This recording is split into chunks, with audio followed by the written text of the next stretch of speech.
சென்னை காசிமேட்டில் இருசக்கர வாகனத்தில் வந்த இளைஞர் மீது கண்டெய்னர் லாரி ஏறி இறங்கியதில் இளைஞர் உயிரிழந்த சம்பவம் பரபரப்பை ஏற்படுத்தி இருக்கிறது. கூடுதல் விவரங்களை செய்தியாளர் நிர்மல் வழங்க கேட்போம். நிர்மல், வணக்கம். இந்த விபத்து தொடர்பான விவரங்கள். வணக்கம். சென்னை அடுத்த விச்சூர் பகுதியைச் சேர்ந்த ரைடர் என்கின்ற எழிலரசன் தனது நண்பருடன் நேற்று இரவு தனது வீட்டில் இருந்து காசிமேடு பகுதிக்கு வந்துள்ளார். மீன்பிடி துறைமுகம் விரைவு சாலை பகுதிக்கு எழிலரசன் மற்றும் அவரது நண்பர் சென்று கொண்டிருந்த போது காசிமேடு மீன்பிடி துறைமுகத்திற்கு செல்லக்கூடிய இடத்திற்கு தங்களுடைய இருசக்கர வாகனத்தில் இருந்து சிறிய வழியில் திரும்பியுள்ளனர். அப்போது வந்த கண்டெய்னர் லாரி ஒன்று இளைஞர் எழிலரசன் மீது மோதியுள்ளது.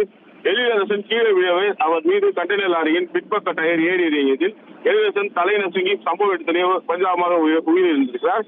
உடன் வந்த அவரது நண்பர் சிறிய காயத்துடன் மீட்கப்பட்டு அரசு மருத்துவமனைக்கு அனுப்பி வைக்கப்பட்ட நிலையில் இது தொடர்பாக வண்ணாரப்பேட்டை போக்குவரத்து புலனாய்வு போலீசார் வழக்கு பதிவு செய்து விசாரணை மேற்கொண்டு வருகின்றனர்.